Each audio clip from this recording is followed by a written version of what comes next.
হাদি হচ্ছে জামাতের আর ইউনুসের ফ্যাক্টরি প্রোডাক্ট। হাদির বৈশিষ্ট্য হচ্ছে অশ্রাব্য গালি দেয়া, যে গালি বাংলাদেশে কেউ উচ্চারণ করেনি কোনোদিন। এছাড়া হাদির কোনো বৈশিষ্ট্য নাই। আর হাদির আরেকটা কাজ ছিল ভারত বিদ্বেষ, ভারতকে গালি দেয়া। এবং রাজনৈতিকভাবে এই মুহূর্তে বাংলাদেশ একদম জঙ্গি সন্ত্রাসী ক্রিমিনালদের হাতে। তাহলে কন্ডেম সেল ভেঙে আপনি ফাঁসির আসামিদেরকে ওই মবরা বের করে নিয়ে এসেছে। এটা কোন রাজনীতি? এটা কোন আন্দোলন? তাদেরকে ডক্টর মোহাম্মদ ইউনূস ইন্ডেমনিটি দিয়েছে। এখন আইন আদালত না, ইউনূসের মব বাহিনী আমার বিচার করবে, আমাদের বিচার করবে। এবং ওরা সেটার কারণে লাশ ব্যবহার করেছে, আবু সাইদ মুগ্ধ সহ প্রচুর মানুষকে ওরা হত্যা করেছে।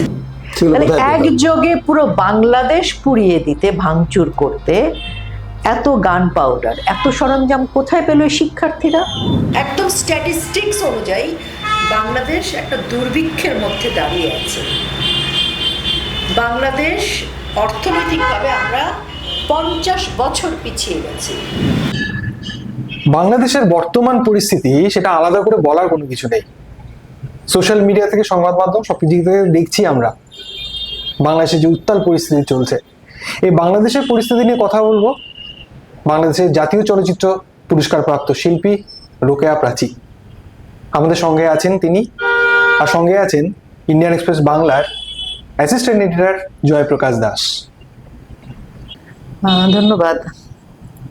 দেখেন, আমি একজন অভিনয় শিল্পী, কিন্তু তার পাশাপাশি একজন বাংলাদেশের নাগরিক, রাজনৈতিক কর্মীও। সবকিছু মিলিয়ে এখন যে বাংলাদেশ, এরকম বাংলাদেশ আমরা আগে দেখিনি। 71 সালে কি ঘটেছে সবাই জানি, কিন্তু মুক্তিযোদ্ধারাও বলেন যে 71 সালে এত নির্মমতা ঘটেনি। এখন যারা বাংলাদেশকে একটা রক্তাক্ত জায়গায় নিয়ে গেছে, তারা সেই 1971 সালের পরাজিত শত্রুরাই, পাকিস্তানের সেই রাজাকার আল বদর আল শামসরাই, তাদের পরিবার, তাদের লোকজনই। এবং রাজনৈতিকভাবে এই মুহূর্তে বাংলাদেশ একদম জঙ্গি সন্ত্রাসী ক্রিমিনালদের হাতে। এবং সেটা ডক্টর মোহাম্মদ ইউনূস, তার পৃষ্ঠপোষকতায় এগুলো হচ্ছে। তো শিল্প, সাহিত্য, সংস্কৃতি, শিক্ষা, প্রগতিশীলতা কিছুই এখন বাংলাদেশে নেই। এখন মনে হতে পারে যে আমি কি বেশি বলছি, বাড়িয়ে বলছি? না, বাড়িয়ে বলছি না, বরং সোশ্যাল মিডিয়ায় বা সংবাদ মাধ্যমে যেটুকু এসছে সেটা বলা যায় যে 4 ভাগের 1 ভাগও না। যা বলতেছেন ঘটনার থেকে তার মানে অনেকটাই বেশি হচ্ছে, অনেক বেশি। এমন ঘটনা কি আপনি শুনেছেন কখনো, যে রাজনৈতিক দলের সদস্য হওয়ার কারণে সে পড়াশোনা করতে পারবে না, তার শিক্ষা প্রতিষ্ঠানে যাওয়া নিষিদ্ধ, তার সার্টিফিকেট পাওয়া নিষিদ্ধ, তার ছাত্রত্ব বাতিল হয়ে যাবে? এটা তো পাকিস্তান আমলে বঙ্গবন্ধুকে ছাত্রত্ব বাতিল করা হয়েছিল। তো ছাত্রলীগ করার অপরাধে কি এটা হতে পারে? বা আপনি কি এরকম শুনেছেন যে একজন রাজনৈতিক নেতার কারণে তার স্ত্রীকে রেপ করা হবে, তার সন্তানকে মেরে ফেলা হবে, ছাত্রলীগ করার অপরাধে তার মাকে মেরে ফেলবে, তার বোনকে তুলে নিয়ে যাবে, জামাত ইসলামের লোক বলবে যে গনিমতের মাল বাড়ির মেয়েরা? এটা কি পৃথিবীতে ঘটেছে? এই সভ্য সমাজে কি ঘটছে? এরকম কখনো দেখেছেন আপনারা? সিনেমাতেও তো এটা দেখি না, যে কতগুলো মব গিয়ে বাড়ি ভাঙচুর করছে, আগুন জ্বালিয়ে দিচ্ছে, আর সে বাড়ির মেয়েটিকে রেপ করছে এবং ভিডিও করছে, সেটা আপলোড করছে। এগুলো কি আমরা দেখেছি? সিনেমাতেও ঘটেছে। তার মানে এরকম ঘটে যাচ্ছে। দীপু দাসের মতো এরকম একজন সনাতনীকে মানে পুলিশের কাছ থেকে নিয়ে গিয়ে গণপিটুনি দেওয়া, বেঁচে আছে গলায় ফাঁসি দেওয়া এবং জ্বালিয়ে দেওয়া, লোকজন ভিডিও করছে। এগুলো কি আমরা সিনেমাও দেখি? সিনেমাও তো আমরা বিশ্বাস করব না। এর চেয়েও বেশি জিনিস ঘটছে। এই মব কালচার যেটা চলছে, এইটা কিভাবে দেশকে ধ্বংস করে দিতে পারে, কি জায়গায় পরিণতিতে কি দাঁড়াতে পারে এই পরিণতি? জঙ্গিরা যখন রাস্তায় নামলো, ওরা কি করেছে জুলাইতে? ওরা পুলিশ পিটিয়েছে, ওরা অগস্ট থেকে শুরু করে থানা জ্বালিয়েছে, 3600 পুলিশকে মানে খুঁচিয়ে খুঁচিয়ে মেরেছে। 71 সালে আমরা যে ছবিতে যে ডেড বডি দেখি, পুলিশের লাশ কিন্তু সেরকম, থানা জ্বালিয়ে দিচ্ছে, পুড়িয়ে দিচ্ছে, পুলিশকে পিটিয়ে ওখানে আটকে রেখে পুড়িয়ে দিচ্ছে। এরকম 450টা থানা পোড়ানো হয়েছে। কারাগার ভেঙে কারাগার থেকে অস্ত্র গোলা বারুদ লুট করার সহ জঙ্গি কয়েদিদেরকে বের করে নিয়ে আসা হয়েছে। ফাঁসির আসামি থাকে কোন সেলে? কন্ডেম সেলে। সেটা তো নর্মাল কয়েদিদের সাথে থাকে না। তাহলে কন্ডেম সেল ভেঙে আপনি ফাঁসির আসামিদেরকে ওই মবরা বের করে নিয়ে এসেছে। এটা কোন রাজনীতি? এটা কোন আন্দোলন? তাদেরকে ডক্টর মোহাম্মদ ইউনূস ইনডেমনিটি দিয়েছে, অর্থাৎ এই অপরাধের জন্য কোনো শাস্তি হবে না। এবং জেলখানায় যত মোস্ট ওয়ান্টেড জঙ্গি ক্রিমিনাল ছিল সবাইকে মুক্ত করে দিয়েছে। তো আজকে বাংলাদেশে মব, কিশোর টোকাই, জঙ্গি, ক্রিমিনাল সবাই বীরের মতো ঘুরে বেড়াচ্ছে, প্রকাশ্যে বলছে তারা কোন পুলিশ মেরেছে, কোন থানা পুড়িয়েছে। তো তাদেরকে যেহেতু প্রশাসন কিছু বলছে না, তো তারা তো আরো শক্তিশালী হয়েছে, কারণ ডক্টর মোহাম্মদ ইউনূস তাদের জনক, তাদের পৃষ্ঠপোষক, তার নেতৃত্ব দিচ্ছে ডক্টর মোহাম্মদ ইউনূস। তো আপনি তো দেখেছেন, শুনেছেন আপনারা যে প্রথম আলো, ডেইলি স্টার, ছায়ানটে কি ঘটেছে। যখন ছায়ানট, প্রথম আলো ঘেরাও করা, পুড়ছে, পুলিশ আসেনি কেন? আমরা ভিডিওতে দেখছি কারা ওখানে উল্লাস করছে, তো পুলিশ সেনাবাহিনী কেন ধরেনি বলেন? তার মানে কি, যে ইউনূস চায় এই মবটা ঘটুক এবং এদের মাধ্যমে ইউনূস এখন তার ক্ষমতাটাকে দীর্ঘস্থায়িত্ব করছে এবং এদের মাধ্যমেই তার যে রাজনীতি বলেন, অপরাজনীতি বলেন, অপশক্তি বলেন, ডক্টর মোহাম্মদ ইউনূস এই জামাত ইসলামী, জঙ্গি এবং পৃথিবীর বিভিন্ন রাষ্ট্র থেকে, মানে জঙ্গি রাষ্ট্র থেকে জঙ্গিরা এখন বাংলাদেশে আছে এবং মব ভায়োলেন্স হচ্ছে বাংলাদেশে। মব গিয়ে একটা বাড়ি ভাঙচুর করছে, লুটপাট করছে, এরপরে পুলিশ দাঁড়িয়ে আছে, পুলিশ দেখছে, দেখে ধরেন আপনার বাড়িতে করলো, আপনাকে পিটালো, আপনাকেই কিন্তু গ্রেফতার করে নিয়ে যাবে। আপনার নামে মামলা নেই, তাতে কি যায় আসে? আপনার নামে মামলা দেওয়া হবে এবং আপনাকে হাত করা বেঁধে মারতে মারতে নিয়ে যাওয়া হবে। একটা জিনিস, যে 71-এর সময় আমরা, 71 আমি দেখিনি, যেটা শোনা 71-এর সময় যেটা বইতে আমরা পড়েছি, 71-এর সময় ঠিক এরকমই শিল্পী, বুদ্ধিজীবী মহল তাদেরকে গুম করে দেওয়া, তারা আত্মগোপনে চলে যাওয়া। এখন বাংলাদেশের পরিস্থিতির কথা হচ্ছিল, আসাদুজ্জামান নূরকে জেলে আটকে রেখেছে, রাহুল আনন্দের মতো শিল্পী তিনিও আত্মগোপনে রয়েছেন, আপনাকেও এরকম করতেছে। এই যে এটা কি মানে পাকিস্তান শাসন আমলটাকে আবার রিক্রিয়েট, মানে একটা কথা হচ্ছে যে পাকিস্তান শাসন আমলে রিক্রিয়েট হচ্ছে বাংলাদেশে, মানে এটাকে আরো 4 গুণ বাড়িয়ে দেওয়া হচ্ছে। রাহুল আনন্দের বাড়ি ধানমন্ডি 32-এর পেছনে থাকার কারণে তার বাড়িও কিন্তু পুড়িয়ে দেওয়া হয় এবং পরবর্তীতে রাহুল আনন্দ ফ্রান্সে চলে গেছে পরিবার সহ, বাংলাদেশে থাকতে পারেনি কারণ তার উপরে হামলার একটা উস্কানি চলছিল, তো সেই ভয়ে চলে গেছে সে। আমাদের শিল্পীরা কাজ করতে পারছে না, কেউ নিরাপদ না, কেউ অ্যারেস্ট হয়েছে এবং প্রত্যেক শিল্পীরই, বেশিরভাগ শিল্পীরই যারা মুক্তিযুদ্ধের সপক্ষের, তাদের নামে 5টা 7টা করে হত্যা মামলা আছে। আমার নামে হত্যা মামলা আছে। আমরা নাকি হ্যাঁ, কি বলবো, এটা কি শিল্প বা এই যে বাংলাদেশ সংস্কৃতি নিয়ে আমরা সবাই জানি, বাংলাদেশ সংস্কৃতি নিয়ে আমরা কথা বলি, যে বাংলাদেশ সংস্কৃতি দেখে থাকা আমাদের পুরো বিশ্বের কথা, সংস্কৃতিকে, বাংলাদেশ সংস্কৃতিকে নষ্ট করে দেওয়ার একটা পুরোপুরি ইউনিট সরকার কি চেষ্টা চালাচ্ছে যে এই যে এটা ওদের পলিসির পার্ট, মানে এজেন্ডা একটা বড়। হ্যাঁ, দেখেন 5 তারিখ থেকে আমরা ধরে নিচ্ছি বাংলাদেশ আওয়ামী লীগের বিরুদ্ধে ওদের রাগ, তর্কের খাতিরে মানছি, বঙ্গবন্ধুর ছবি ভাস্কর্য ভাঙছে, সেগুলো মানলাম। রবীন্দ্রনাথের অপরাধ কি? লালনের অপরাধ কি? বেগম রোকেয়ার অপরাধ কি? জয়নাল আবেদিনের অপরাধ কি? এবং ঢাকা বিশ্ববিদ্যালয়ে একটা চত্বর আছে যেখানে বিভিন্ন জ্ঞানী গুণী মনীষীদের ভাস্কর্য দেয়া, ওটাকে ভেঙে গুড়িয়ে দেওয়া হয়েছে। কি সমস্যা ওখানে? তার মানে এই যে ডক্টর মোহাম্মদ ইউনূস যাদের মাধ্যমে, যাদের চক্রান্তে এই ক্ষমতায়, 1971 সালে সেই পাকিস্তানের দোসররা কি কোনো শিল্পী, সাহিত্যিক, কবি কাউকে রেখেছিলেন? আসত রাখেনি, তো এরাও রাখবে না। আমাদের প্রত্যেক স্কুলগুলোতে যে গানের শিক্ষকের যে পোস্ট আছে সেটাকে উড়িয়ে দেওয়া হয়েছে, খেলার শিক্ষকের পোস্ট জি। উড়িয়ে দেওয়া হয়েছে। মেয়ে ফুটবলাররা কিন্তু মার খেয়েছে। আমাদের শিল্পীরা আগে যেখানে বিভিন্ন জায়গায় শোরুম উদ্বোধন করতে গেছে, শো করতে গেছে, তারা কিন্তু নাজেহাল হয়ে এসেছে।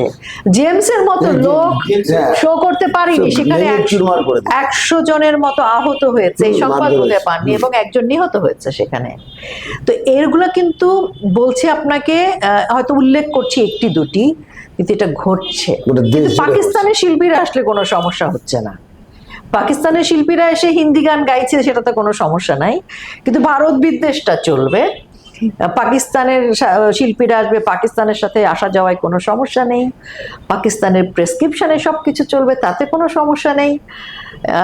তৌহিদি জনতা নামে একটা নতুন জনতার তৌহিদি উদ্ভব জনতা। হয়েছে, যাদের কাজই হচ্ছে মেয়েদেরকে ফতোয়া দেয়া, মেয়েদের গায়ে ওড়না আছে কিনা, কি কাপড় পরলো, মেয়েরা পড়াশোনা করবে কি চাকরি করবে, এগুলো হচ্ছে তাদের বিষয়।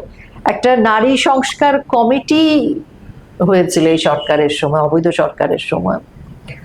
তো সেই নারী সংস্কার কমিটির ফলাফল দেখার পর আপনারা নিশ্চয়ই সেই ছবিটা দেখেছেন, যে টিএসসিতে একটা একটা নারী ফিগার তৈরি করে শাড়ি পরিয়ে তাকে প্রকাশ্যে জুতা পেটা করা হচ্ছে, এবং সেই সংস্কার কমিটির প্রতিবেদনটা কিন্তু টেবিলের নিচে রয়ে গেছে।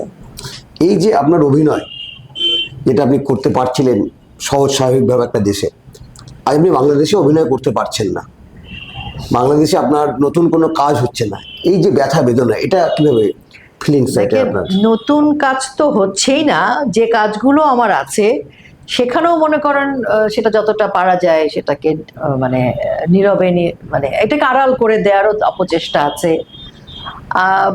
আমরা তো অভিনয় করব, স্বাভাবিক অভিনয় অনেক পরে, আমি স্বাভাবিক জীবনেই তো ফিরতে পারছি না, তারপর তো অভিনয়। ধরেন আমি যদি আজকে রাস্তায় বের হই, আমার মানে শরীর 5 টুকরা 5 জায়গায় পাওয়া যাবে, এবং নানান রকম ভিডিও পাওয়া যাবে, কারণ ওরা তো মানুষ না। মানে আমি যে ধরেন আমার শুটিং করব, কাজ করব, সেগুলা অনেক পরে। প্রথম কথা হচ্ছে আমি একটা মানুষ, আমি ঘর থেকে একটু বেরোবো, বা ঘর থেকে বেরোবো না, ঘরেই থাকবো, সেটিও তো আমি পারছি না। আমরা যারা মুক্তিযুদ্ধের পক্ষের, বা আমরা যারা ডক্টর মোহাম্মদ ইউনূসকে সমালোচনা করছি, আমাদের যাদের বাক স্বাধীনতার চর্চাটা আমরা মনে করি এটা আমাদের অধিকার, আমাদের অপরাধ হচ্ছে আমরা মুক্তিযুদ্ধের সপক্ষে কিছু বলতে পারবো না, বঙ্গবন্ধুর সমর্থনে কিছু বলতে পারবো না। আর যারা আমরা বাংলাদেশ আওয়ামী লীগের রাজনৈতিক কর্মী, তারা তো মনে করেন কবিরা গুনাহ হয়ে গেছে, মানে পৃথিবীর সকল অপরাধ কমপ্লিট। এখন আইন আদালত না, ইউনূসের মব বাহিনী আমার বিচার করবে, আমাদের বিচার করবে।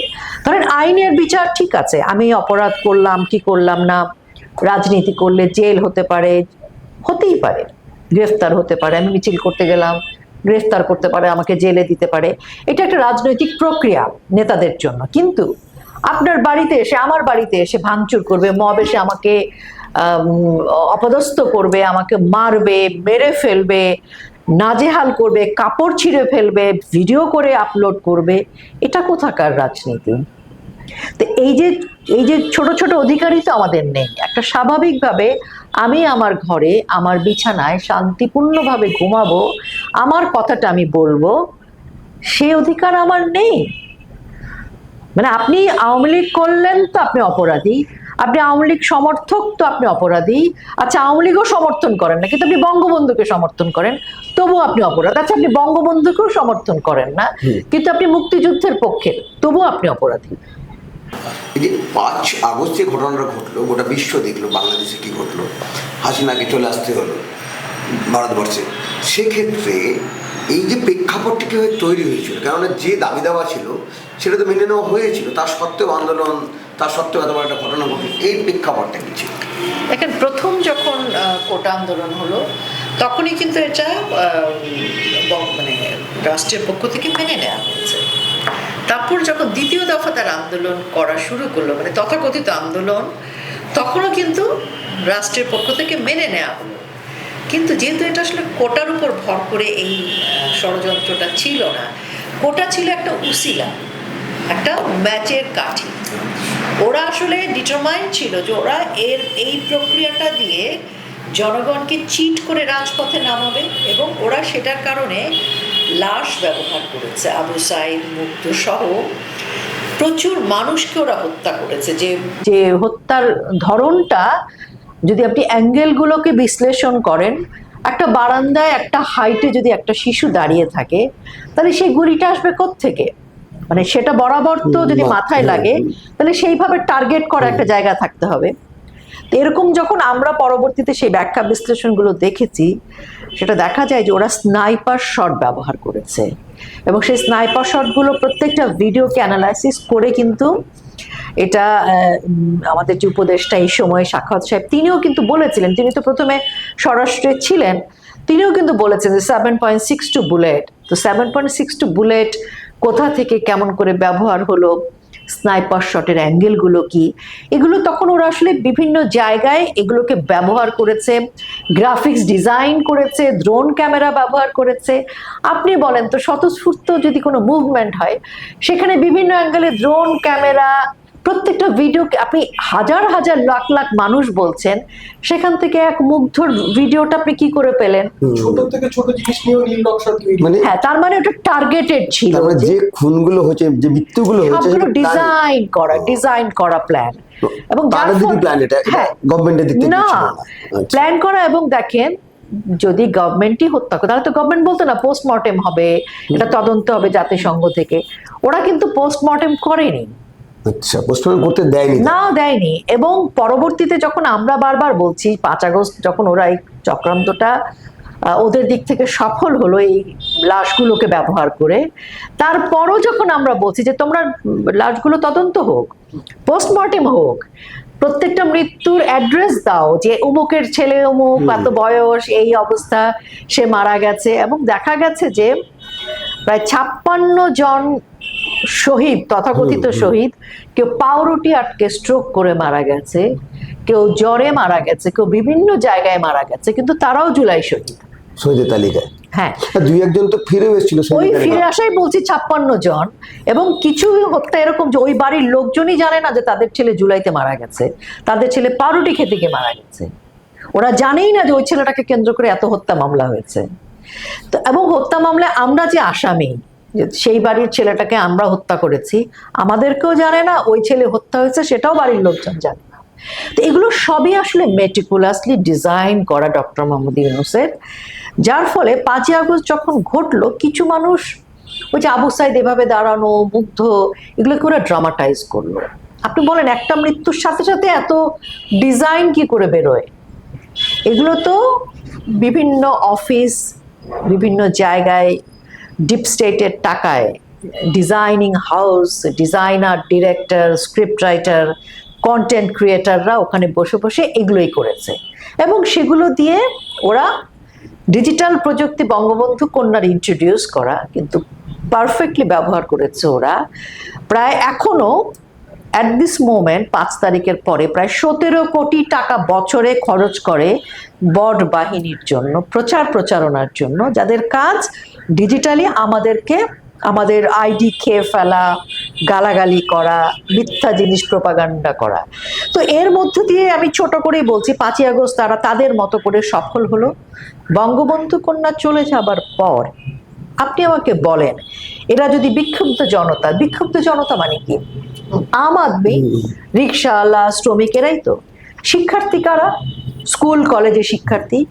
তো একটা প্রতিষ্ঠান জ্বালিয়ে দিতে কি পরিমাণ গান পাউডার লাগে, কি পরিমাণ প্রস্তুতি লাগে, মানে একযোগে পুরো বাংলাদেশ পুড়িয়ে দিতে, ভাঙচুর করতে এত গান পাউডার, এত সরঞ্জাম কোথায় পেল এই শিক্ষার্থীরা, সাধারণ জনতা? এটা কি সম্ভব? সম্ভব না। এবং 5 তারিখের পরে আমরা দেখলাম বিএনপি তাদের দিক থেকে বলেছে যে এই আন্দোলন তো আমরা ক্রিয়েট করেছি, আমরা বড় স্টেক হোল্ডার, আমরা অর্থ দিয়েছি, সহায়তা করেছি। হিজবুত তাহরির নেতারা বলেছে এটা তো আমরা করেছি, প্রাইভেট ইউনিভার্সিটি স্টুডেন্টদেরকে আমরা ইউনিফর্ম দিয়েছি, আইডি কার্ড দিয়েছি, ওরা সাধারণ স্টুডেন্টের মধ্যে গিয়ে আমরা টেক ওভার করেছি আন্দোলন। এবং ওরা যে মিথ্যা প্রপাগান্ডা করেছে, ঢাকা বিশ্ববিদ্যালয়ে লাইট অফ করে মেয়েদেরকে গ্যাং রেপ করা হচ্ছে, গণহত্যা হচ্ছে। ঢাকা বিশ্ববিদ্যালয়তে আজ পর্যন্ত কোনো মেয়ের গায়ে হাত দেওয়া হয়নি, কোনো একটা লাশ নাই, আহত হয়নি। একজন মারা গেছে প্রথম দিন গণপিটুনিতে, সেটা ছাত্রলীগের একটা ছেলেকে ওরা পিটিয়ে মেরেছে। ওদের গুলিতে ছাত্রলীগের জেনারেল সেক্রেটারির পায়ে গুলি লেগেছে, ওরা করেছে। তো এই যে প্রোপাগান্ডাগুলো, এবং ওরা রাস্তায় কাদের নামিয়েছে, সব কিশোর টোকাই গ্যাংকে ওরা ভাড়া করেছে। 5,000 7,000 টাকা, সাধারণ মানুষ মারলে 7,000, পুলিশ মারলে 10,000, অফিসার মারলে 20,000। রেড করা ছিল এরকম। মানে রেড কার্ড তৈরি করে পুরো। এবং কিশোর টোকাই গ্যাং, তারপরে এই যে জেলখানা, কিশোর টোকাই গ্যাংটা এরা সব ক্রিমিনাল গ্যাং। ধরেন কথার কথা, জেলখানায় একজন বড় ক্রিমিনাল আছে, তো তার তো 100 ভাই ঢাকায় ঘুরে বেড়াচ্ছে, তো 100 ভাইকে কাজে লাগাচ্ছে, আর ওই বড় ভাইকে জেলখানা থেকে বের করে নিয়ে আসছে। কন্ডিশন এরকম, আপনার 500 গ্যাং কাজ করবে, 5 তারিখে পর সব বের হয়ে গেছে। তো এইভাবে বাংলাদেশটাকে 5 তারিখের পর তারা জঙ্গি ক্রিমিনালদের অভয়ারণ্য করে দিয়েছে ইনডেমনিটি দিয়ে। তো এখন ওদের হাতে সব। এখন ধরেন আপনি আওয়ামী লীগ করেন, আপনি নেই, আপনার মা বাবাও না, আপনার মনে করেন বোন বিয়ে দিয়েছেন, বোনের জামাইয়ের শালা, তারও অপরাধ, তাকেও মারবে, তাকেও জেলে দিবে। আওয়ামী লীগ করা ভাই, বোনের জামাই কেন কিছুই করছে না, মানে সে একটা দুঃসম্পর্কের একটা ব্যাপার। তো এই যে জায়গাগুলো, এটা কেন হবে? এটা তো স্বাভাবিক নয়। তো আওয়ামী লীগ আমলে কি বিএনপি রাজনীতি করেনি? জামাত তাদের প্রতিষ্ঠান চালায়নি? ছেলেমেয়েরা পড়াশোনা করেনি? তাদের বউ বাচ্চারা জীবনযাপন করেনি বাংলাদেশে? কই বাংলাদেশ আওয়ামী লীগ তো, বাংলাদেশ আওয়ামী লীগের প্রধানমন্ত্রী তো, সভাপতি তো এইভাবে কাউকে কোনোদিন, মানে কোনো ইনস্টিটিউট ভাঙেনি, কোনো প্রতিষ্ঠান দখল হয়নি, কারো বাড়িতে গিয়ে কারো বউ মেয়ের দিকে তাকায়নি, এগুলো তো ঘটেনি। ঘটলে তো আপনারা জানতেন। তো আজকে কেন ঘটছে? কারণ আজকে ইউনূস সাহেব প্রথম ইন্টারভিউতে কয়েকটা কথা বলেছেন। উনি বলেছেন উনি রিসেট বাটন দেবেন, অর্থাৎ টোটাল হিস্ট্রি উনি চেঞ্জ করবেন, আওয়ামী লীগকে নিধন করতে হবে। উনি ওনার একটা বক্তব্যে টেলিভিশন ক্যামেরার সামনে বলেছেন ছেলেদেরকে যে তোমরা আমাকে প্রশ্ন করো যে আমরা সরকারের থেকে আওয়ামী লীগকে কিছু করতে পারছি না, তোমার গ্রামে আওয়ামী লীগ নাই, তুমি কিছু করছো? ইন্ধন এর মানে কি? উনি তো হুকুম দিয়ে দিলেন যে তোমার গ্রামে আওয়ামী লীগ আছে, তুমি কিছু করতে পারছো? এবং যেভাবে প্রতিটা প্রেস ব্রিফিং এ প্রধান উপদেষ্টা, তার স্বরাষ্ট্র উপদেষ্টা, প্রেস সচিবদের তাদের ব্রিফিং হচ্ছে আওয়ামী লীগ নিশ্চিহ্ন করে দেওয়া হবে, মামলা না থাকলেও ধরতে হবে, যদি ধরতে না পারে সেই এসআই বা সেই ইন্সপেক্টরের ব্যবস্থা গ্রহণ করবে, মামলা লাগবে না, ধরে নিয়ে আসো, মামলা দিয়ে দাও। প্রথম আলো ডেইলি স্টার যখন পোড়ানো হলো, আমরা সবাই দেখছি তো ওখানে মব ঘুরে বেড়াচ্ছে, পুলিশ কিন্তু যায়নি, প্রশাসন যায়নি। পরের দিন কি হলো? অপারেশন ডেভিল হান্ট 2 করলো। 2 করে কাদেরকে ধরলো? তারপরের 3-4 দিন পরে 10,000 আওয়ামী লীগের কর্মীকে ধরলো, ফোন নাম্বার ট্রেস করে করে। ধানমন্ডি 32 ঘুরিয়ে দিল, ছেলেরা ওখানে কি ভেঙে বললো তারেক ভাই কথা দিলাম ধানমন্ডি দখল নিলাম। প্রশাসন দাঁড়ানো, বুলডোজার নিয়ে আসছে, operation devil hunt 1, 12,000 Awami League কর্মীকে ধরা হলো। যে ভাঙছে তাকে নয়, যে মারছে তাকে নয়, যে রেপ করছে তাকে নয়, ধরছে কাকে? আওয়ামী লীগ যে করছে। এবং ওটা ওদের মানে প্রতিজ্ঞা যে আওয়ামী লীগকে নিশ্চিহ্ন করে দেবে বাংলাদেশে। এই যে ধানমন্ডির কথা বললেন, সেখানে আপনি গিয়েছিলেন শ্রদ্ধা জানাতে, তা সেই দিন আপনার উপর প্রাণঘাতী হামলা হয়েছিল। আপনি তো জানিয়ে গিয়েছিলেন, তো আমি ঘোষণা দিয়ে গেছিলেন যে আমি যাবই, এবং যদি কেউ নাও যায়, আমি বলেছিলাম যে আমি বাংলাদেশেই থাকবো, আমি বাংলাদেশ আওয়ামী লীগের রাজনৈতিক কর্মী, যখন বাংলাদেশ আওয়ামী লীগ ক্ষমতায় ছিল তখনও আওয়ামী লীগের কর্মী, এখনো আওয়ামী লীগের কর্মী থাকবো, এবং আমি ধানমন্ডি 32-এ যাবো, কেউ যাক বা না যাক, আমি একাই যাবো। আগে কি বুঝতে পারবেন, মানে এই যে পরিস্থিতি, যেটা কথা দাদা বলছেন যে যে এরকম একটা পরিস্থিতির শিকার হতে হবে বাংলাদেশে, তো আপনি তো এর আগেও সড়ক আন্দোলনে দেখেছিলাম, বিভিন্ন মানে আন্দোলনের মুখ হিসেবে আপনি ছিলেন, প্রধান মুখ হিসেবে। তো যাওয়ার আগে যে বললেন যে আমি যাবো, যাওয়ার আগে মানে এই যে আপনার উপর যে হামলা হয়েছে, এই মর্মান্তিক সেদিনের ঘটনাটা, সেটা যদি একটু বলেন। আমি যখন ঘোষণা দিলাম, পরবর্তীতে আমি শুনেছি ওটা নাকি মানে কোটি কোটি ভিউ হয়েছে ওই ইন্টারভিউটা, মানে সবাই তখন জেনে গেছে আমি যাবো। এবং অনেকে আমাকে ফোন করছিল যে আপনি সিরিয়াসলি যাবেন? আমি যাবো। আপনি যদি যান তাহলে আমরাও যাবো। আমি বলছি, আমি যাব, কেউ না গেলেও আমি যাব। আসলে আমি মানে জানতাম কি না এরকম করবে সেটা নয়, আমার তখন ওই মুহূর্তে যেটা মনে হয়েছে, বিশেষ করে 5 তারিখে যখন পুরো বাংলাদেশ পুড়িয়ে দিচ্ছে, নেতাকর্মীদেরকে জবাই করছে, একদম লিটারেলি জবাই করেছে, 4 জন এরকম ধরে রেখেছে, এরকম করে 2 জন কুপিয়ে 2 হাত কেটে ফেলছে, 2 পা কেটে ফেলছে, কোথাও জবাই করছে, একদম এগুলো আমরা দেখছিলাম ভিডিওতে। এবং ধানমন্ডি 32 যখন দাও দাও করে পুড়ছে, সেটা আমরা নিতে পারছিলাম না। আর সবচেয়ে বড় যে আঘাতটা সেটা হচ্ছে গণভবনে ঢুকে যে ধরনের অশালীন কাণ্ড কারখানা তারা করেছে, সেটা মানে ভাবতে পারিনি আমরা। এটা সভ্যতাকে হারিয়ে দেয়, মানে বাংলাদেশকে আসলে তারা সেদিন লজ্জিত করেছে। তো আমার তখন মনে হলো যে যদি আমি প্রতিবাদ না করি তাহলে সারা জীবন আমি নিজের দিকে তাকাতে পারবো না। মানে কখনো মানুষের হয় না, এমন না যে আমি ভয় পাচ্ছিলাম না, তা কিন্তু না, কারণ 5 তারিখ থেকেই আমি আত্মগোপনে ছিলাম খানিকটা।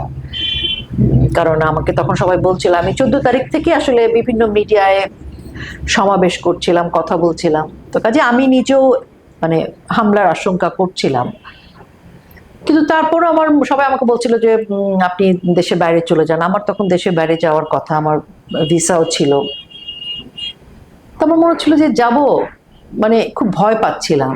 কিন্তু আমার পরে মনে হলো কি যে না, মানে মানুষের তো মৃত্যু একবারই হয়, আমি যদি পালিয়ে যাই আমার আসলে সাথে সাথে মৃত্যু ঘটবে, এবং আমি এটা আমি নিজের দিকে তাকাতে পারবো না।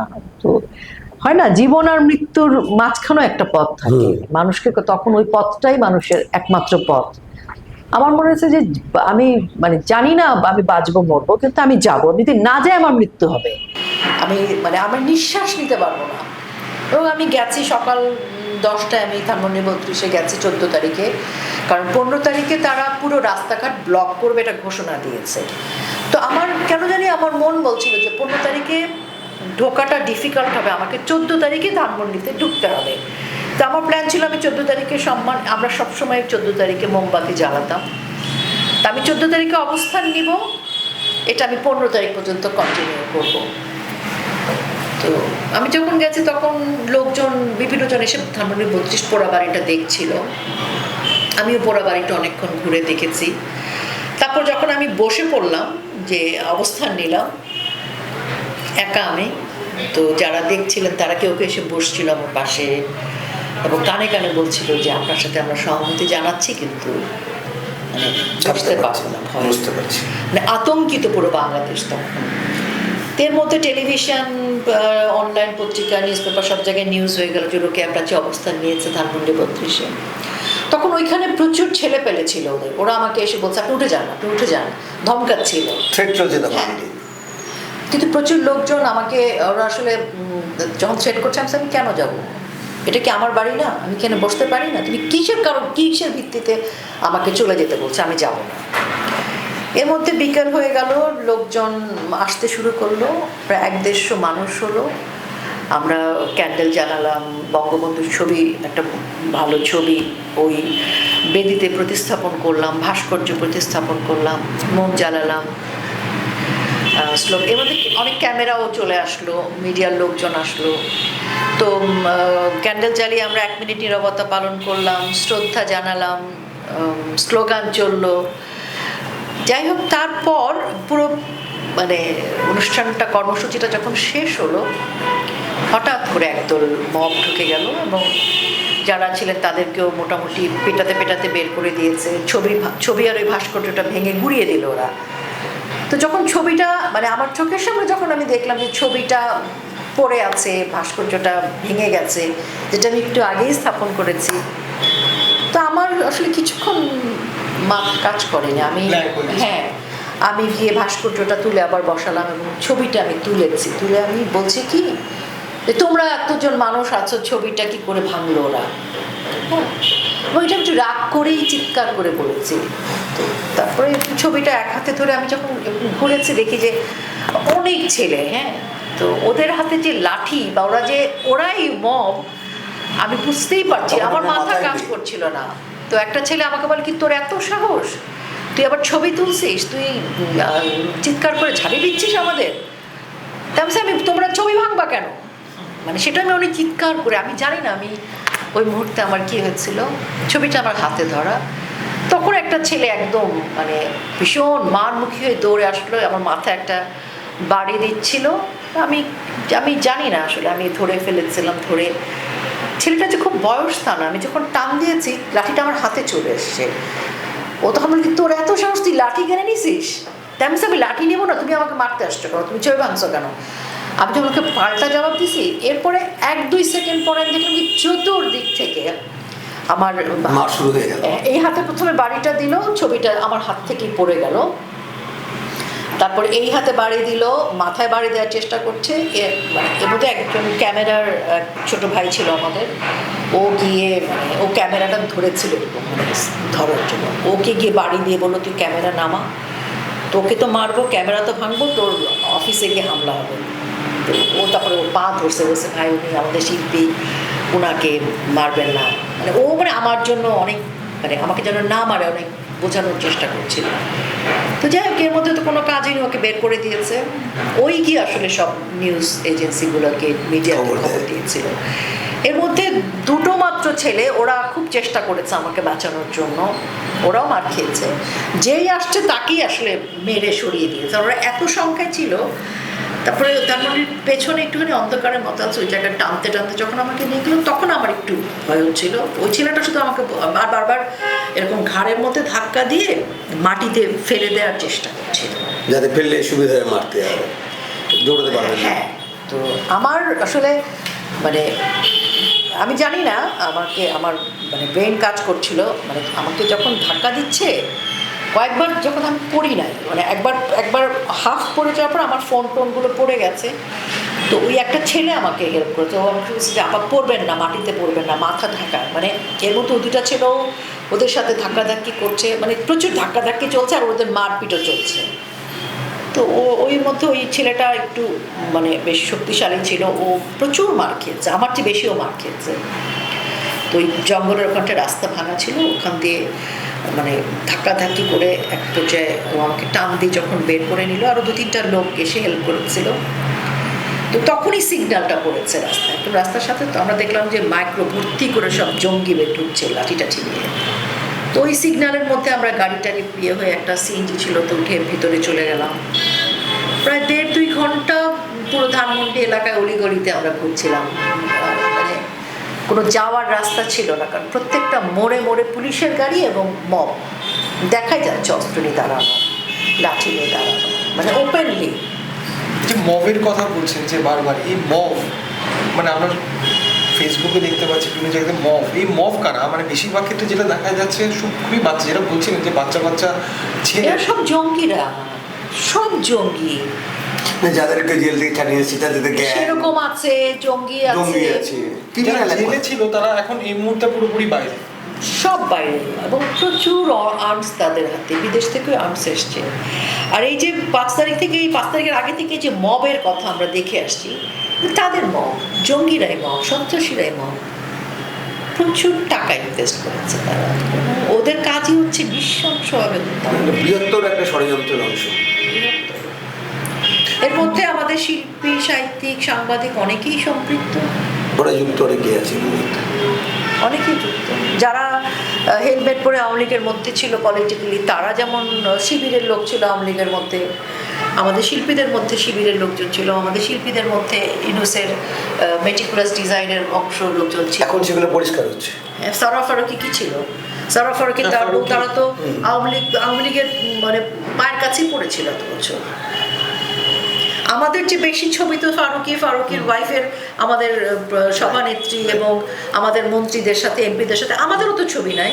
ফারুকি এবং ফারুকির বউয়ের যত ছবি, বাঁধনের যত ছবি আমাদের মন্ত্রী এমপিদের সাথে, আমাদেরও তো ছবি নেই। ওরা তো নিজেদের ফায়দার জন্য এতদিন আওয়ামী লীগকে ব্যবহার করেছে, চক্রান্তের পার্ট হয়েছে, এজেন্ট হিসেবে কাজ করেছে, পাউন্ড ডলার ইনকাম করেছে।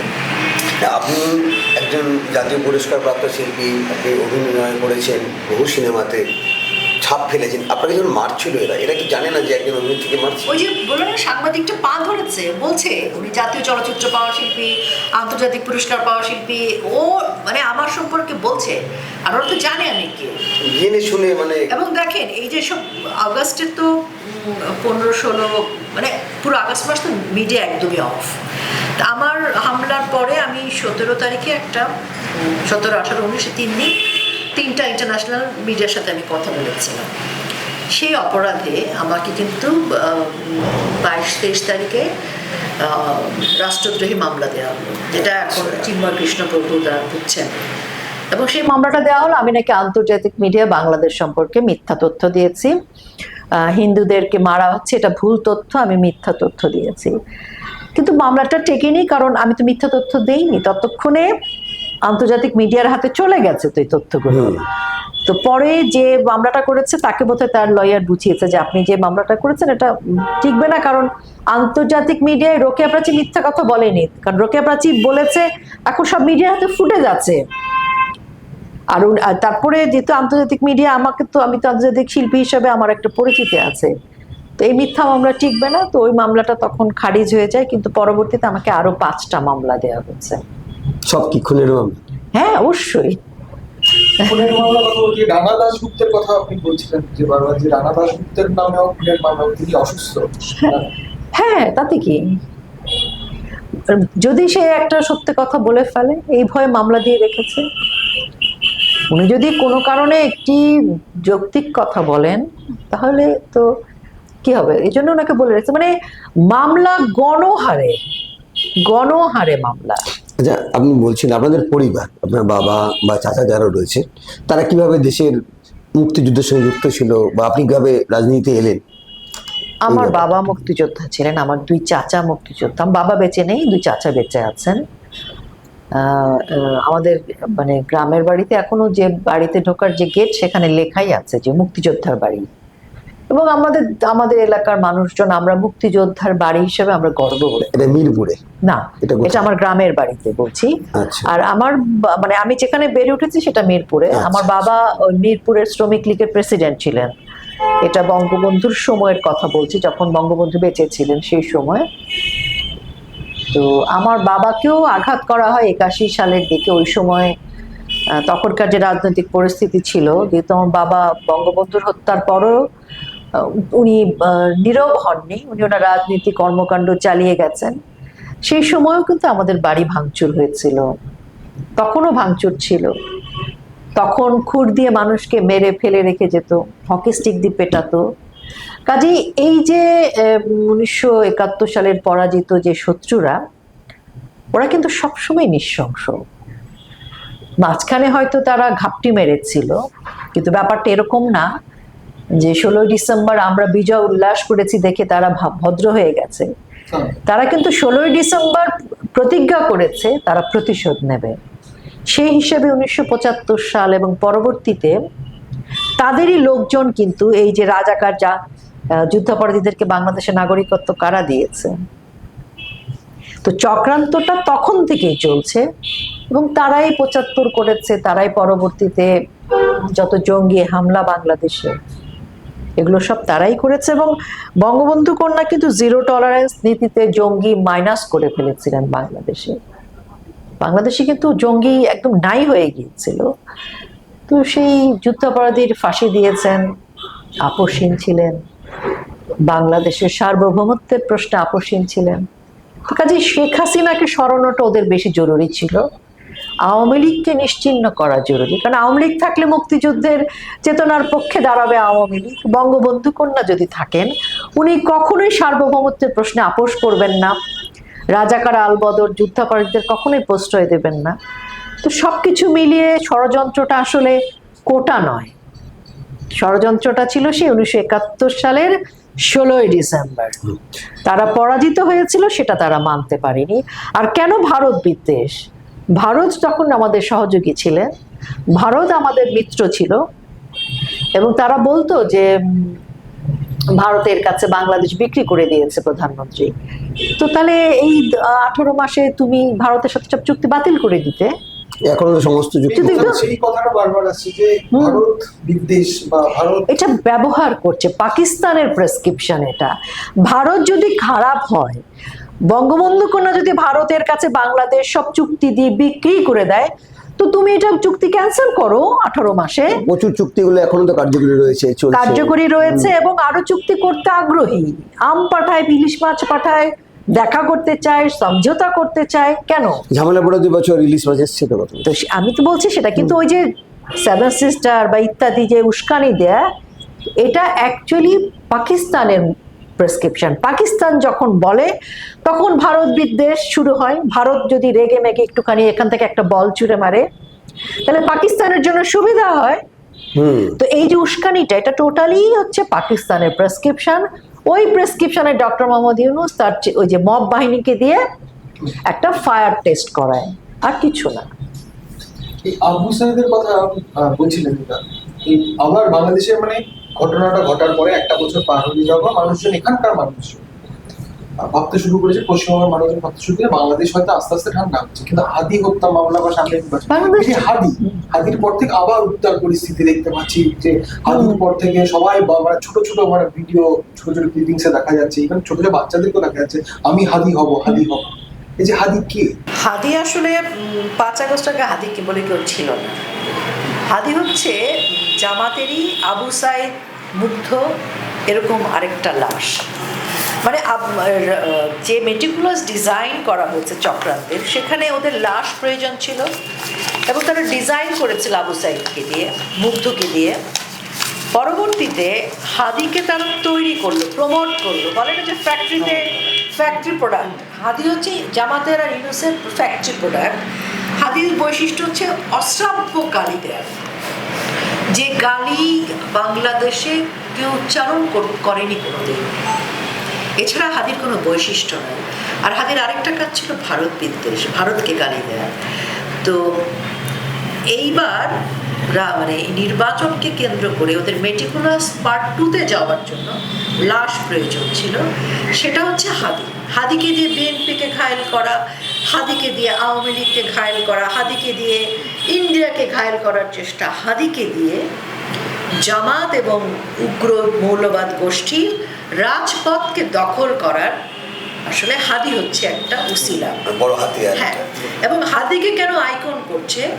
আজকে যদি হাদি আইকন হয়, ভবিষ্যতে যে জঙ্গি তৈরি হবে, সেই জঙ্গি তো মুক্তিযুদ্ধের চেতনার পক্ষের হবে না, সে তো রবীন্দ্রনাথের পক্ষের হবে না, সে হবে জামাতের পক্ষের, উগ্র মৌলবাদের পক্ষের। কাজে হাদিকে আইকন করা হয়েছে।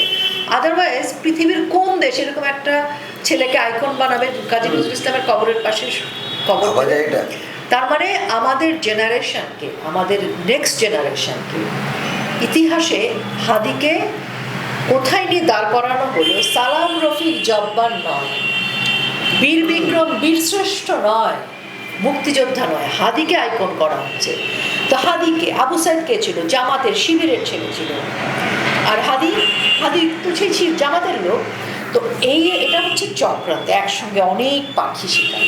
আজকে দেখেন হাদির মধ্যে দিয়ে ছায়ানট, উদিচি, প্রথম আলো, ডেইলি স্টারকে টাইট দেওয়া হলো, দেশের মানুষ আবার ভীত সন্ত্রস্ত হলো। যাও কিছু মানুষ একটু প্রতিরোধ করছিল, সেগুলো কিন্তু নাই হয়ে গেছে। এবং টোটাল রাস্তাঘাট, শাহবাগ তাদের দখল করতে হবে। তারা সকল জঙ্গিদেরকে ঢাকা মানে বাংলাদেশের সীমান্ত পার করে ভেতরে ঢুকিয়েছে। পরেশ বড়ুয়া ঢুকেছে, আনসারুল্লাহ বাংলা ভাইয়ের লোকজন ঢুকেছে। তারা বক্তৃতা দিচ্ছে শাহবাগে দাঁড়িয়ে। অর্থাৎ তাদের মানে রাজনৈতিক মহড়ার যে শক্তি প্রদর্শন, সেটি তারা সাকসেসফুলি করতে পেরেছে।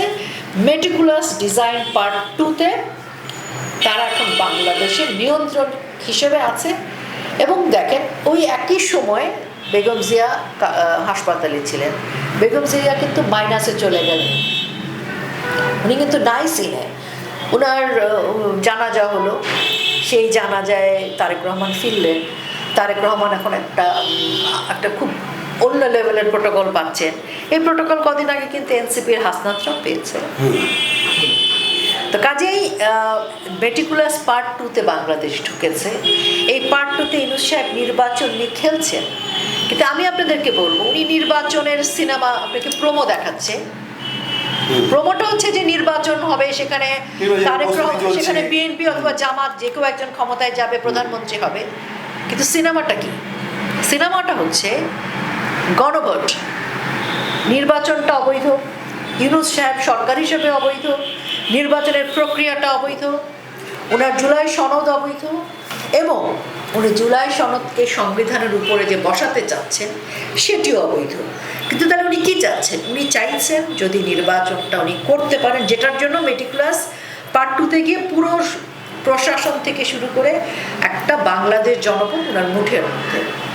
কাজে যদি এখন নির্বাচন, উনি কি বলছেন? গণভোট করো, গণভোট করতে হবে, হ্যাঁ ভোট দিতে হবে। হ্যাঁ ভোট দিলে কি হবে? হ্যাঁ ভোট দিলে জুলাই সনদটা স্বীকৃতি পাবে, সংবিধান বাতিল। জুলাই সনদে কি লেখা আছে? বাংলাদেশ প্রেসিডেন্সিয়াল গভর্নমেন্ট হবে, উনি প্রেসিডেন্ট হবে। এই জায়গাটা বলতে উনি যখন প্রেসিডেন্ট হবে, আলটিমেটলি আর্ম ফোর্সেস উনার হাতে থাকবে।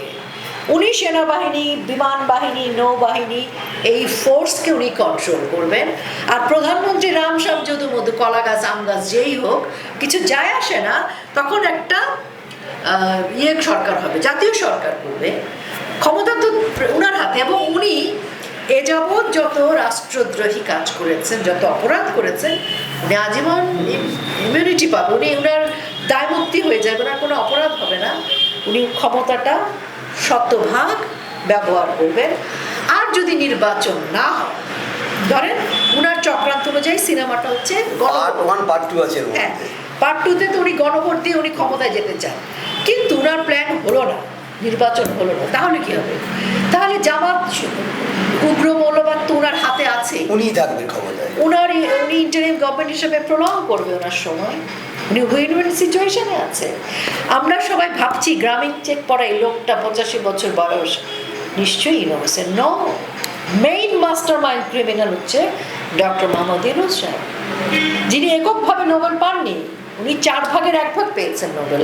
টেলিনর, গ্রামীণ ব্যাংক, উনি তসলিমা। তসলিমা কোথায়? আমরা তসলিমাকে কেন নোবেল বিজয়ী বলছি না?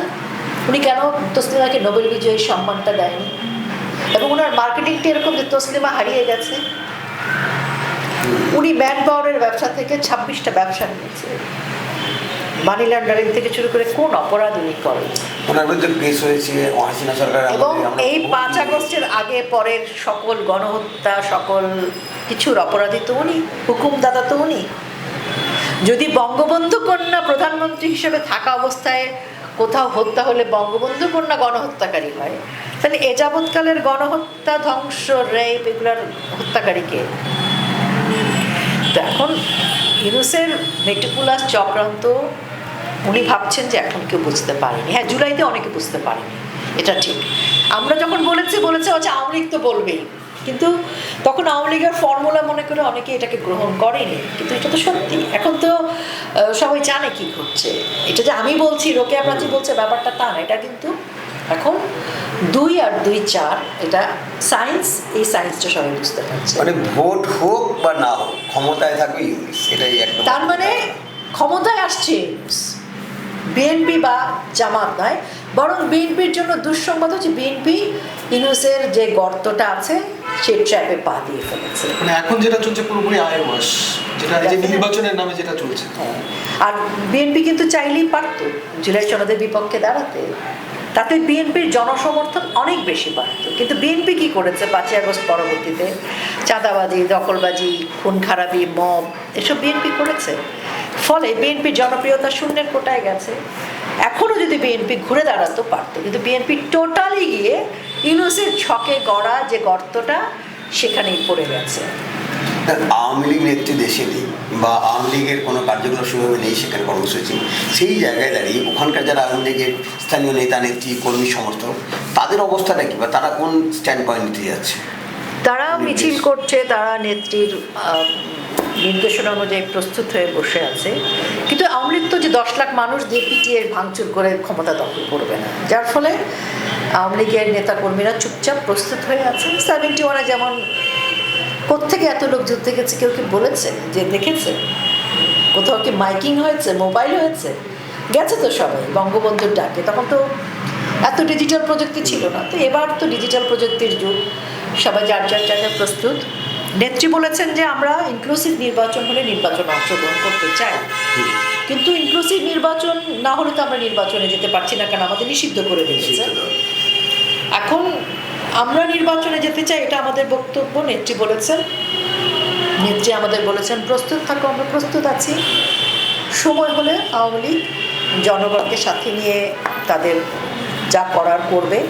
তবে আমি একটা কথা বলতে পারি, মানে আমরা যখন দেখি না যে প্রকৃতি ফুঁসে ওঠে, তাই না? তো এমনও হবে যে আওয়ামী লীগকে আগে বেরোনোর প্রয়োজন হবে না, হয়তো নেত্রী বললেনই না। নেত্রী বলেছেন প্রস্তুত থাকো। 7ই মার্চ বঙ্গবন্ধু বলেছিলেন যার যা কিছু আছে তাই নিয়ে তৈরি থাকো, এবং উনি গ্রেফতার হওয়ার আগে বলেছেন যে আমি স্বাধীনতা ঘোষণা করলাম, তোমরা প্রস্তুত হও, তোমরা দেশ স্বাধীন করো। সেই নির্দেশনা বঙ্গবন্ধুর কাছ থেকে সবাই পেয়েছিল, কিন্তু যারা পায়নি তারা তো 7ই মার্চই মাথায় রেখেছে। তো বঙ্গবন্ধু কন্যাও কিন্তু 7ই মার্চের মতো বলে রেখেছেন প্রস্তুত থাকো, নির্বাচনের জন্য প্রস্তুত থাকো, আন্দোলনের জন্য প্রস্তুত থাকো, প্রতিহতের জন্য প্রস্তুত থাকো। এমনও হতে পারে যে হয়তো রিক্সা শ্রমিক ভাইরাই হয়তো আন্দোলনে নেমে যাবে, এমনও হতে পারে ওই যে আমাদের যে খালারা আছে শ্রমিকরা, তারাই হয়তো আন্দোলনে নেমে যাবে, তাদের ডাকে হয়তো আমরা যাব। কারণ সাধারণ মানুষের উপর যে অবর্ণনীয় নির্যাতন চলছে, আজকে আওয়ামী লীগেরটা আমি বললাম, তো সাধারণ মানুষের নির্যাতন একই রকম। প্রায় 24 লাখ নারী বেকার। এই 24 লাখ নারী শ্রমিক তো ক্ষমতাবান ছিলেন, ক্ষমতাশালী হয়েছিলেন, অর্থনীতির চাকা তাদের হাতে ছিল। এই যে 24 লাখ নারী, এই নারীদের অনেকে এখন গার্মেন্টসের সামনে দাঁড়িয়ে খদ্দের খুঁজতে হয় সংসার চালানোর জন্য। এখন যে শ্রমিক ভাইরা বেকার হয়েছে, তার সংসার আছে না। একজন বলছিল যে আগামী 1 মাস 2 মাস আমি আমার জমানো টাকা দিয়ে চলবো, তারপর পৃথিবীর যে কোনো খারাপ কাজ আমি করতে বাধ্য, কারণ আমার বউ বাচ্চাকে পালতে হবে। তা আপনি বোঝেন বাংলাদেশে এই মানুষগুলো কোথায় গিয়ে দাঁড়াচ্ছে। পেটের টান যখন আসবে, যখন বাঁচার খিদে বাড়বে, তখন তো একটা ঘটনা ঘটার সম্ভাবনা থেকে যায়। কাজেই এমনও হতে পারে বাংলাদেশে যে আওয়ামী লীগ হয়তো রাস্তায় 10 লাখ মানুষ নামবে না, কিন্তু ভুক্তভোগী 10 লাখ মানুষ নেমে যেতে পারে।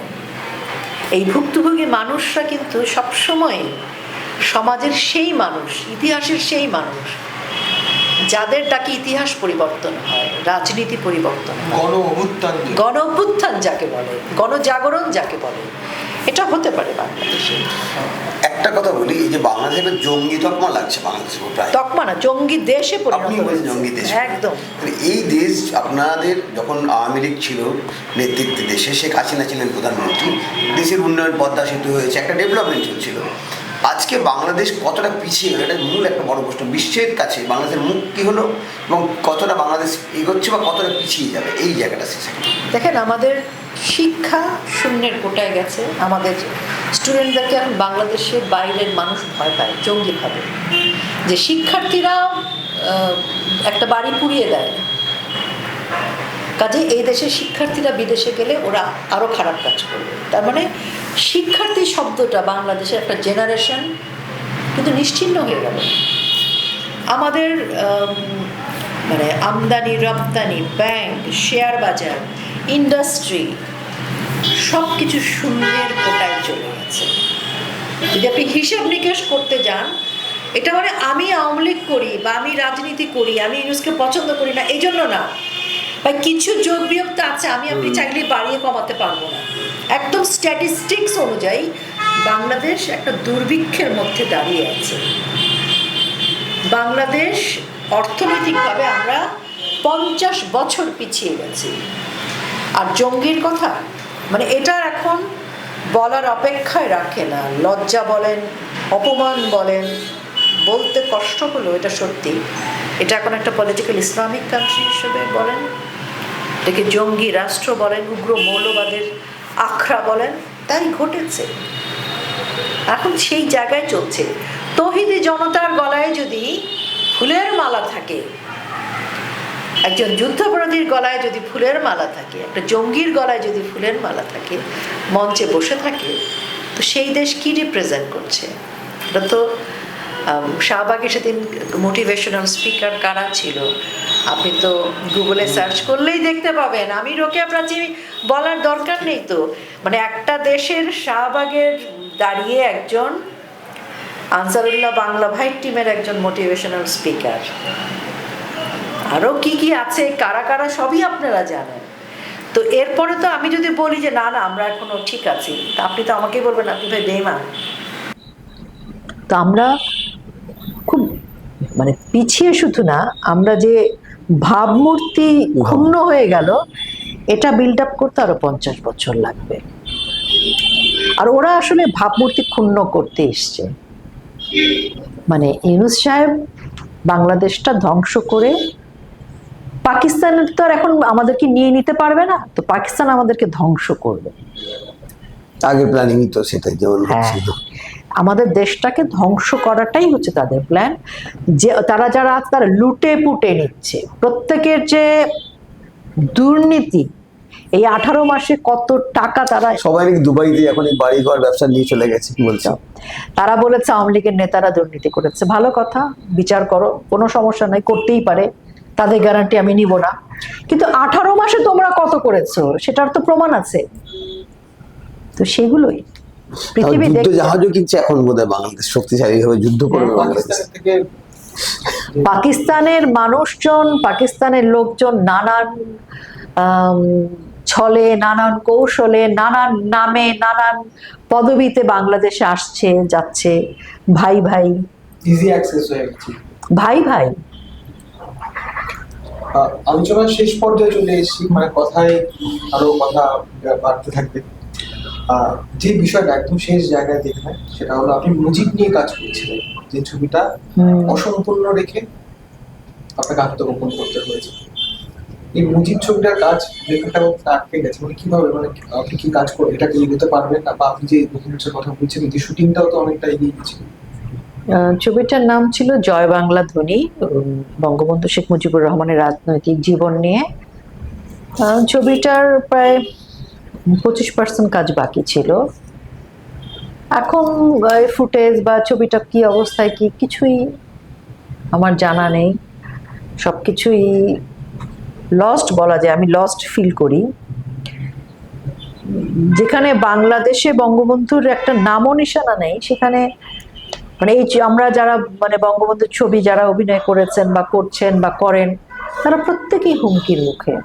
এই ছবিটার ভবিষ্যৎ আমি জানি না, এই ছবিটার ভবিষ্যৎ আর বাংলাদেশের ভবিষ্যৎ একসাথে জড়িয়ে আছে। এই ছবির সাথে যারা যেদিন বাংলাদেশ মুক্ত হবে, আবার স্বাধীনতা পুনরুদ্ধার হবে, সেদিন হয়তো জয় বাংলা ধ্বনি আবার শুরু হবে। আর একটা বড় আশঙ্কা যেটা, সেটা হচ্ছে এখানকার হিন্দুদের পরিষ্কার ব্যাপার। একটা সময় বাংলাদেশ থেকে প্রচুর হিন্দু এখানে এসছে, কোটি কোটি এসছে, যেভাবে চিন্ময় বাবু জেলে রয়েছেন এবং দীপুকে হত্যা করা হয়েছে, যে একটা বড় আশঙ্কা আছে যে বাংলাদেশটাকে এভাবে হিন্দু শূন্য করে দেওয়া হবে। এইটা একটা বাংলাদেশকে হিন্দু শূন্য চাইতো বড় যেটা মানে মারাত্মক একটা তো ব্যাপার, যে ঠিক আছে বাবা তোমরা চলে যাও, তো আপনি চলে গেলেন বা আপনি গেলেন না। কিন্তু ওরা যেটা করছে মানে ধরেন এক ধরনের নির্যাতন করছে, ফিজিক্যাল নির্যাতন, মানসিক নির্যাতন। মানে আপনি আপনার দেশে যখন মানসিক নির্যাতন হবেন, সেটা কিন্তু মৃত্যুর চেয়েও কঠিন। এটা না করলে মানে যেটা বাংলাদেশের জাতীয় সঙ্গীত রবীন্দ্রনাথের লেখা আমার সোনার বাংলা, সেই জাতীয় সঙ্গীতকে পরিবর্তন করার দাবি। ওরা তো প্রথমে জাতীয় সঙ্গীত পরিবর্তনের কথা বলেছে, তারপরে বাংলাদেশের নাম পরিবর্তনের সুপারিশ করেছে। তো এগুলো হবে, তারা করবে কোনো না কোনো দিন। এগুলো প্রথম দিকে যখন বলেছে, ওরা কিন্তু যে বলে না যে ফায়ার টেস্ট, পালস টেস্ট করেছে মানুষের। উর্দু ক্যালিগ্রাফি, উর্দু যে ভাষাটা, এটা তো এটা ওরা স্ট্যাবলিশড করেছে। তারপরে জিন্না উৎসব হচ্ছে 21শে ফেব্রুয়ারি, যে মানে 21 তারিখ সেটা বাতিল হয়েছে। তো এর মানে কি? এর মানে হচ্ছে ওদের এজেন্ডায় কিন্তু আছে এবং সে অনুযায়ী ওরা যাচ্ছে। জাতীয় সঙ্গীত এই মুহূর্তে হয়তো সরাসরি পরিবর্তনের যদি সরকারিভাবে বলে একটা রিপারকেশন হবে, এই জন্য শুরুতে এটা বলে বলে একটু টেস্ট করেছে মানুষের পালস, বাস দেখছি কিন্তু আলটিমেটলি ওরা ওখানে যাবে। ওরা কি বলেছে যে জাতীয় সঙ্গীতের মধ্যে বাংলাদেশ নেই, অমুক অমুক অনেক কথা বলেছে। তো এগুলো বলার মানে হচ্ছে ওরা ওইদিকে যাবে ভবিষ্যতে। এবং ওরা নারীদের ব্যাপারে কি বলেছে এটা একটু বলি, সেটা হচ্ছে যে হ্যাঁ মেয়েরা চাকরি করবে যদি সংসারের সবকিছু ম্যানেজ করে হয়, করলো বা বললে, পারমিশন পেলে।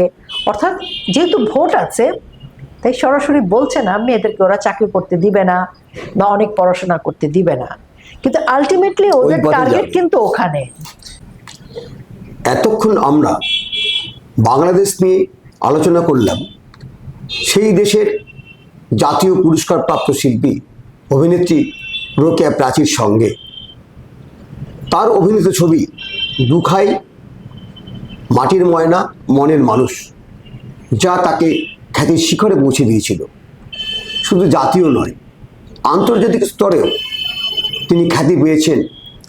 এর পাশাপাশি বাংলাদেশের রাজনীতিতেও তিনি অঙ্গাঙ্গিভাবে যুক্ত ছিলেন, কিন্তু এই মুহূর্তে তিনি আত্মগোপন করে রয়েছেন।